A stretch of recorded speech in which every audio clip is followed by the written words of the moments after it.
এখন বানাবো আমি নতুন পাতিলে নতুনভাবে একটু স্যুপ বানিয়ে দেখাবো আপনাদেরকে। স্যুপে থাকতেছে সুইট কর্ন অ্যান্ড চিংড়ি মাছ। দেখার জন্য সবাই আমার সাথেই থাকুন, আমার সাথে। আজকে আমাদের নতুন পাতিল বের করলাম, যেটাতে আমার ডাল রান্না করার কথা ছিল, সেই পাতিল। প্রথম আমি স্যুপ বানিয়ে দেখাবো এই পাতিলে। পাতিলটা আমি নিলাম, এটাকে একটু ভালো করে একটু ক্লিন করে নেব। পাতিলটা আমি খুবই ভালো করে ধুয়ে নিছি, যেহেতু নতুন পাতিল একটু সাবান দিয়ে ধুয়ে নিছি। অ্যান্ড এটা দিয়ে দিচ্ছি চিকেন স্টক। আগের ভিডিওতে আমি কিন্তু চিকেন স্টক কীভাবে বানিয়ে ডিপ ফ্রিজে 6 মাসের জন্য করে রেখে দেওয়া যায় সেটা বানিয়ে দেখাইছি। আমি এটা ফ্রিজ থেকে বের করে নিলাম। চিকেন স্টকটা নেওয়া হয়ে গেল। এখন আমি চলে যাচ্ছি চুলোতে, বাকিটা চুলোয় দেখাবো। চলে আসলাম চুলোতে, আমি চুলোয় পাতিল বসে দিয়ে আঁচটা ধরে দিলাম। এখন বলক ওঠা পর্যন্ত অপেক্ষা করব। 5% চিকেন স্টক যেটা আমার, এটা কিন্তু বলক উঠে গেছে। এখন আমি এখানে কি কি দেবো সেটা দেখাবো। স্যুপের পানিতে অ্যাড করে দিচ্ছি আমি এখানে সুইট কর্ন অ্যান্ড কাঁচামরিচ। দিয়ে দিচ্ছি স্বাদ মতো লবণ। দিয়ে দিচ্ছি খুবই সামান্য কালো গোলমরিচের পাউডার। স্যুপের জন্য করে আমি এখানে নিয়ে নিচ্ছি কর্নফ্লাওয়ার, 2 টেবিল চামচ কর্নফ্লাওয়ার নেব। 2 টেবিল চামচ কর্নফ্লাওয়ার নেওয়ার পরে এটা পানি দিয়ে একটু গুলাতে হবে। আমি এখানে দিয়ে দিচ্ছি একটু পানি দিয়ে সুন্দরভাবে এটাকে গুলে নিতে হবে। কর্নফ্লাওয়ারটা ভালোভাবে গুলে নিলাম আমি এখানে। এখন আমি কর্নফ্লাওয়ারটা স্যুপে দেবো, দিয়ে নাড়াচাড়ার জন্য ক্যামেরাটা একটু অফ রাখতে হবে, কারণ এটা দেওয়া লাগবে আর হলোকে নাড়তে হবে যেন দলত না বাজা যায়, সেটা আপনারা বুঝতেই পারছেন। ক্যামেরাটা আমি অফ রাখে এখন আমি দিয়ে দিচ্ছি কর্নফ্লাওয়ার, দেখতেই পারছেন। দেওয়ার পরে আমি এটাকে কিন্তু ঘন ঘন নাড়তে হয়, সেটা তো আপনাদেরকে বলেছিলাম, সেই জন্য ক্যামেরাটা অফ রাখেছি। তাছাড়া দলত বাজা যাবে। আমি এভাবে এটাকে খুব ভালো করে নাড়াচাড়া দিয়ে আমি এটা এভাবে করে নিলাম।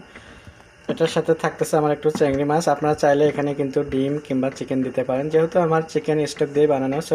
আবার ডিনারে আছে হলো কার নুডলস চিকেন।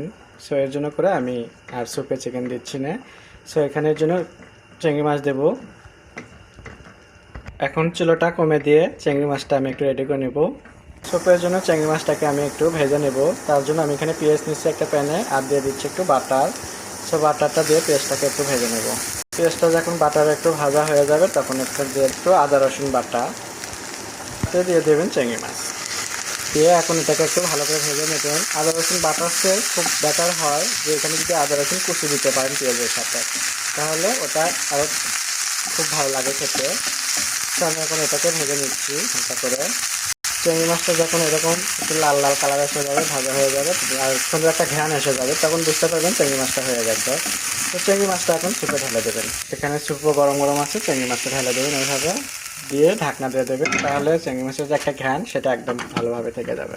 ঢাকনা দিয়ে শুধু রেখে দিলে কিন্তু হবে না, একটু নাড়াচাড়া দিতে হবে, টেস্ট দেখতে হবে। টেস্ট অনুযায়ী এখানে আপনার আবারও একটু যদি লাগে লবণ অ্যাড করবেন, না লাগলে তো ভালো। আমি এখন নামানোর আগ দিয়ে একটু দিয়ে দেবেন চিনি।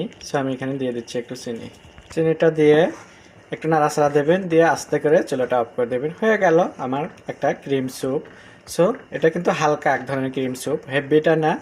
যেহেতু সাথে আছে হেভি চিকেন নুডলস, একসাথে সবটাই ভারী বানাবেন না খাবার, একটা হালকা রাখবেন আর একটা ভারী, তাহলে দেখবেন যে খুবই শরীরটাও ভালো লাগবে খেয়ে দিয়ে। আমার হয়ে গেল স্যুপ। আশা করি আপনাদের ভালো লাগবে। আপনাদের যদি ভালো লেগে থাকে একবার হলেও আপনারা বাসায় এভাবে বানাবেন। আর নতুন নতুন ভিডিও দেখার জন্য আমার সাথেই থাকবেন। সবাই ভালো থাকবেন। আল্লাহ হাফেজ।